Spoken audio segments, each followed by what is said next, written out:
On a calm Sunday morning, Snoop Dogg sat with his mother, Beverly Broaddus Green, on the front porch of her modest home in Long Beach.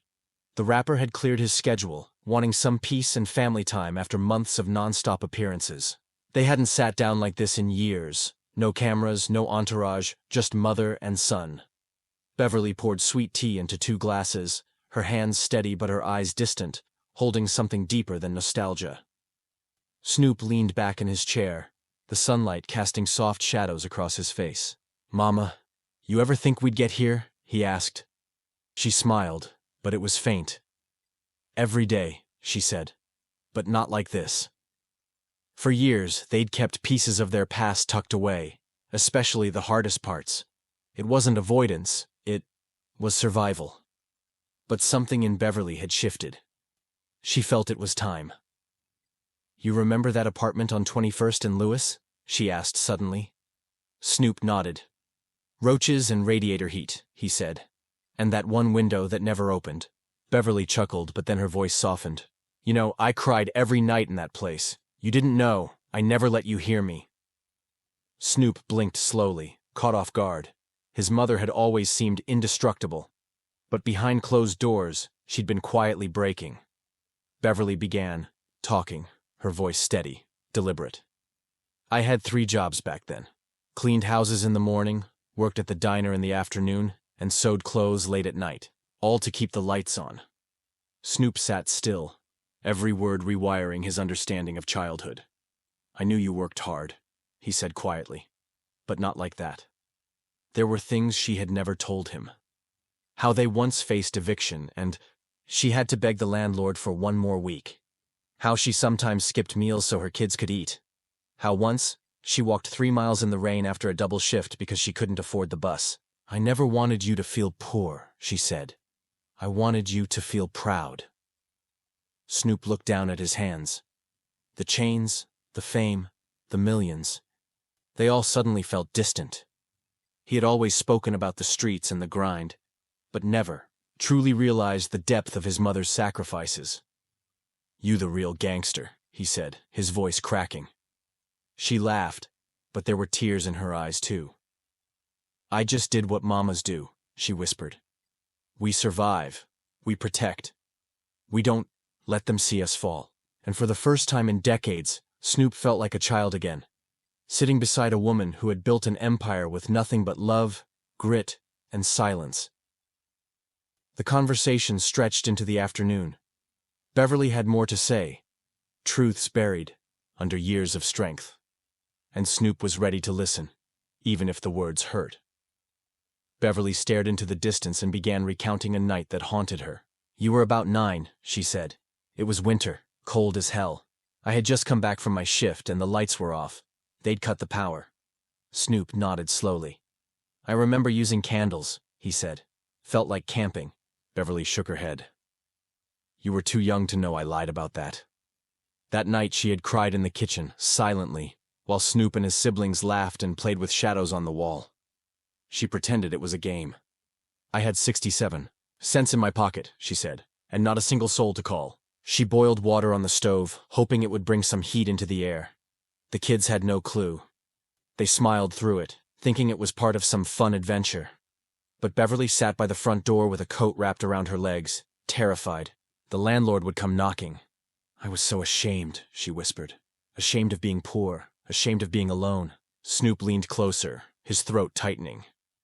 "I pawned your Christmas gifts that year to pay the electric bill," she said. "Then bought them back in January when I got paid again." Snoop felt a lump in his chest.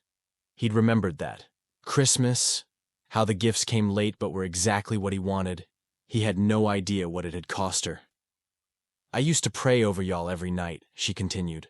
"Not just for safety.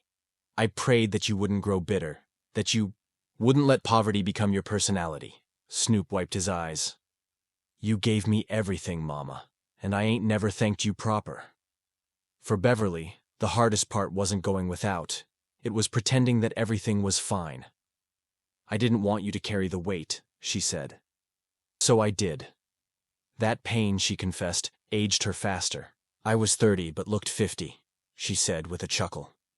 Snoop looked at her, seeing not just his mother but a warrior. The industry had taught him toughness, but his mother had lived it. Her strength wasn't performative. It was quiet, consistent, invisible to the world, but undeniable to those she carried. She held us like the earth, Snoop whispered to himself. Even when she cracked, she never let us fall. Beverly looked at him, her eyes shimmering. You ready for more? She asked. He nodded. He was ready now. Beverly grew silent for a moment, then asked, You want to talk about your daddy? Snoop shifted in his seat. I don't remember much, he said. That's 'cause he wasn't much to remember, she replied. There was no anger in her voice, just a quiet, tired truth. He left before you turned one, never sent $1, never made a call. She explained that she had begged him to stay, even offered to move closer to his work, but he had other plans.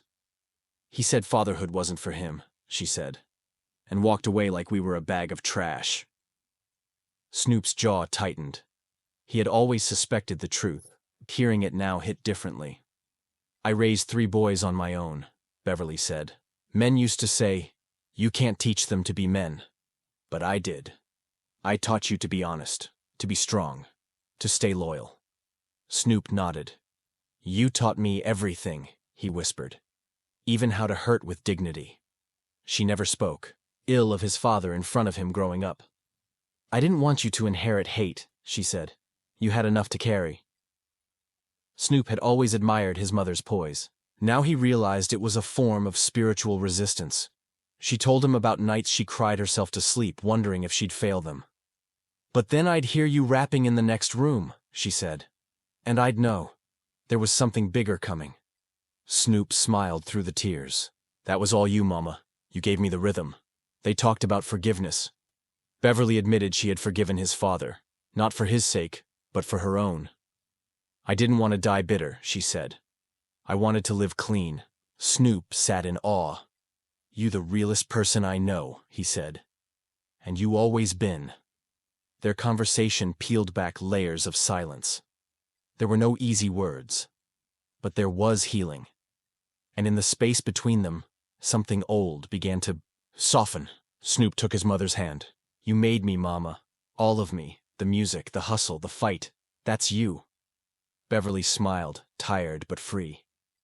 And now you get to tell the world who I really was. He nodded. Yeah. Now it's your turn to shine. The old kitchen, table in Beverly's house had seen decades of life. Homework, bills, tears, laughter, late-night snacks. That Sunday, it became a confessional. Beverly placed a small photo album on the table, one Snoop hadn't seen in years. The cover was faded, but the memories inside were vivid. These here, she said, are proof we survived. She flipped. Through the pages, photos of Snoop and his brothers in second-hand clothes, birthdays with homemade cakes, school plays Beverly had nearly missed because of double shifts. I used to make your costumes out of old curtains, he admitted. You looked like a star even back then. Snoop laughed through misty eyes. And I thought we were rich. One photo stopped him cold. It showed a young Snoop sleeping, on the couch with a towel for a blanket. I took that after a 14-hour shift, Beverly said. You were cold. I didn't have enough blankets for everyone, so I gave you the towel and covered your brothers with jackets. Snoop exhaled slowly. You never let us see that part. Beverly leaned forward, her fingers gently touching the photo. I wanted you to dream like you had everything, even when we had nothing. That sentence lingered in the air like incense. Snoop felt something shift inside him. The myth of his childhood was being replaced with the truth, and it only made his respect for her grow deeper. She spoke of moments she'd never voiced, like the time she almost gave up and thought about leaving town. But then I saw you practicing your rhymes in the mirror, she said. And I knew. He's got a future. I gotta hold on. That was the power of her love. Silent, unseen, but foundational. Snoop stood and hugged her tightly. Mama, he whispered. You the reason I ever believed I was worth something. She held him back just as tight. And you showed me I was still more than just a survivor. Their connection, already strong, was now unbreakable. As the days stretched into evening, they lit candles on the kitchen table, not out of necessity, but for remembrance. Beverly played an old gospel record, and they sat there quietly, letting the past breathe. It wasn't about sorrow anymore. It was about honor. Snoop looked around the house. It was small, but it held more legacy than any mansion he'd ever lived in. "We should tell this story, Mama," he said. "Let the world know who really raised Snoop Dogg." Beverly smiled, softly. "I think they're ready now." They ended the night praying together at the table, not for wealth or fame, but for peace. For anyone out there who grew up like they did, and especially for the mothers still holding it down with nothing but heart. The next morning, Beverly took Snoop to her church, an old Baptist chapel with creaky pews and sunlight filtering through stained glass windows. "I prayed for you in here more times than I can count," she said. "When you were in trouble, when you were on the road, even when you were angry at me." Snoop looked around. "I feel that," he whispered. As they entered, the congregation buzzed quietly. The pastor smiled, nodded, and welcomed Snoop like a returning son. "We've been lifting you in prayer for years," he said. Snoop stood beside his mother and took it in. The hymns, the hands raised, the testimonies. It felt like a cleansing. After the service, an elder approached Beverly. "Your boy's still here," she said. "You kept him covered." Beverly nodded with pride. "I kept him in prayer when I couldn't keep him in the house." Snoop heard that and swallowed hard. He'd rebelled, strayed, made headlines. But his mother never stopped believing. They sat in the back pew after the crowd dispersed. Beverly pulled out a worn Bible with pages highlighted and corners folded.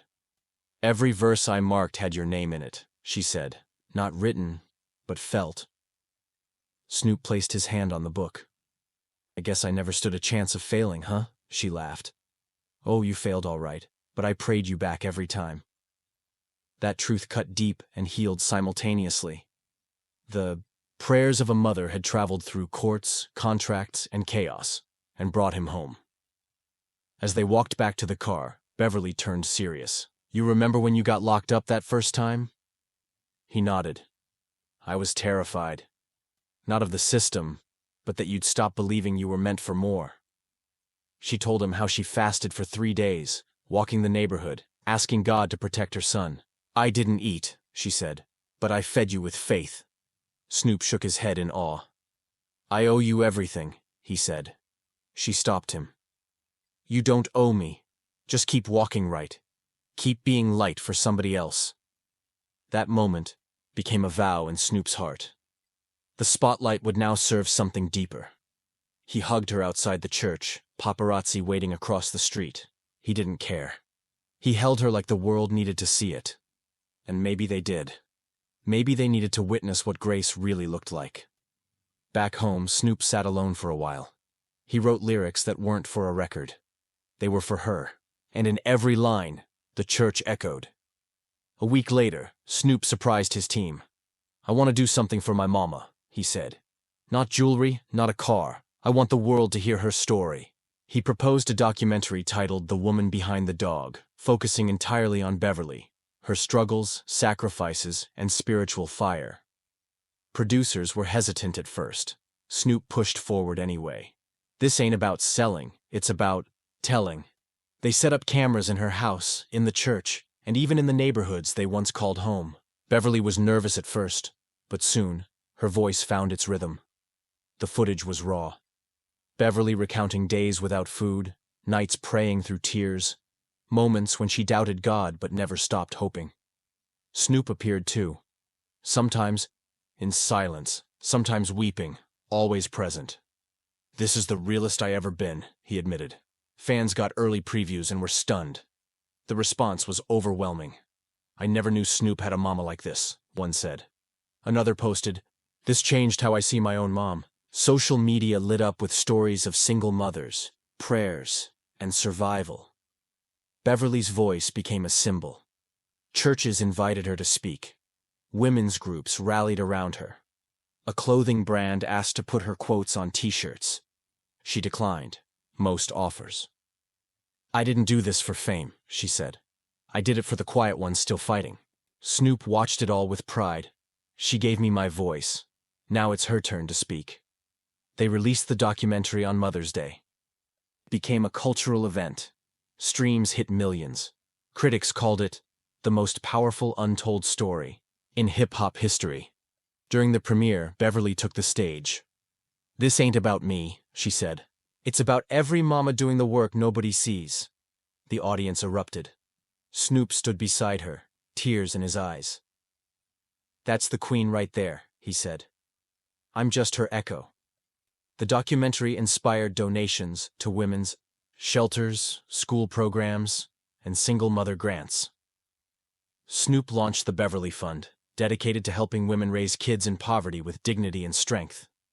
But more than anything, it reminded the world. Behind every legend, there's often a woman whose sacrifices paved the road. After the documentary's success, Beverly received a letter that shook her. It was from one of Snoop's childhood teachers, the one who once told her that her son would end up nowhere. The letter was humble, apologetic. "I judged him by his silence, not his potential," it read. Beverly showed it to Snoop, who laughed. "Ain't it funny how folks change once they see the gold?" That moment triggered an idea. Snoop decided to return with Beverly to every place where people once doubted them.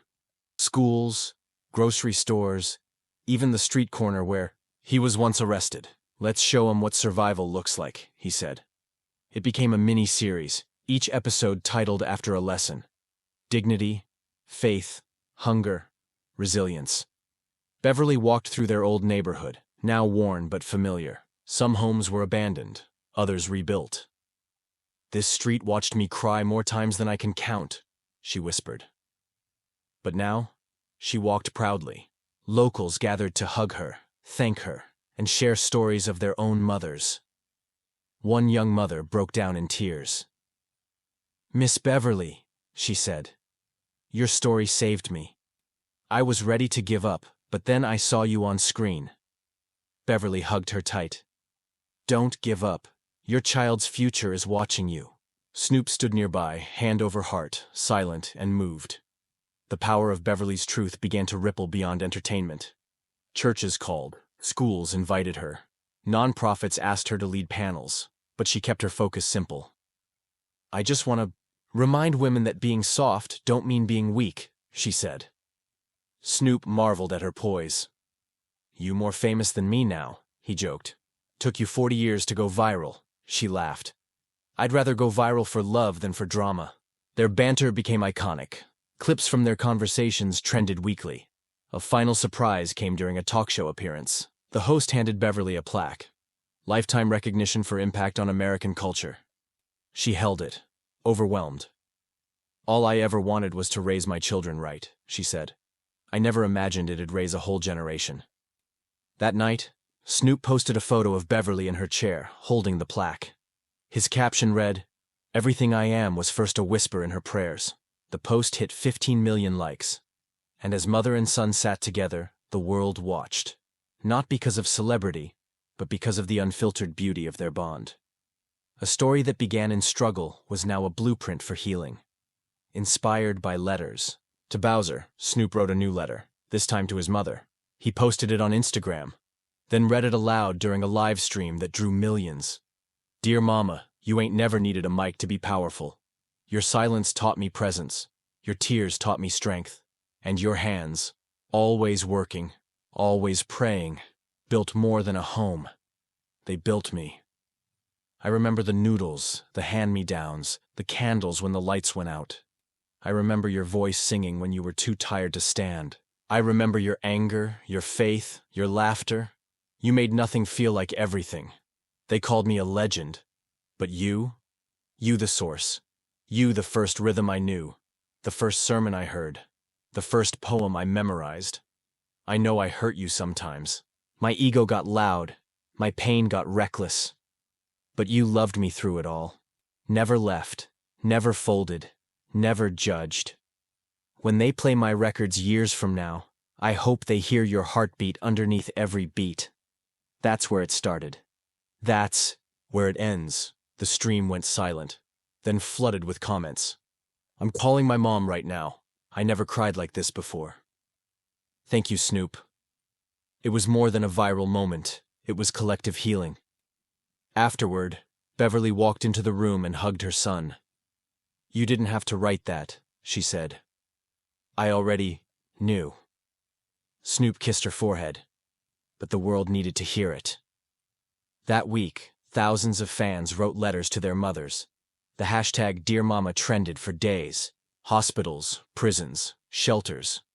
Every corner of society found comfort in those words. And in the quiet of their home, Beverly framed the letter. Not for bragging rights, but as proof that love, when told honestly, changes the world. Years passed, but the story never faded. Beverly continued speaking, sometimes at podiums, sometimes at kitchen tables. Snoop continued honoring her, through lyrics, foundations, and daily devotion. But one day, Beverly pulled him aside. When I go, don't mourn me too long. Mourn the women who didn't get a voice. Snoop nodded, holding back tears. You ain't going nowhere just yet, but deep down, he knew. Time was sacred now, so he documented everything. Her stories, her laugh, her prayers, her hands braiding his hair one last time. Legacy ain't what you leave, he told him. It's what you build that lasts after you stop building. When Beverly passed peacefully in her sleep, the world mourned. Streets filled with murals, fans lit candles. Former skeptics admitted they were changed. Snoop held a private service. She was my first beat, he said, and my last silence. He didn't release a song. Instead, he released a quiet video. Just him, alone in his mother's kitchen, reading a Bible. No edits, no music. Just love. The caption read, "For the woman who loved loud and lived louder." The Beverly Foundation exploded in reach. Scholarships, housing for single mothers, youth music programs, all under her name. Her life became a curriculum in schools. The gospel of strength, one teacher called it. Snoop changed too. His music became more soulful, more grounded. His interviews more reflective. I done lived the dream, he said. Now I'm here to make dreams livable for others. And always, he credited her. A decade later, her legacy reached space, literally. A NASA engineer, once a fan of the documentary, named a satellite after her, Beverly 1. She helped guide people on Earth, the letter read. Now she helps guide us beyond. And every Mother's Day, without fail, Snoop returned to that porch in Long Beach, sat in her chair, sipped sweet tea, and whispered, "We made it, Mama."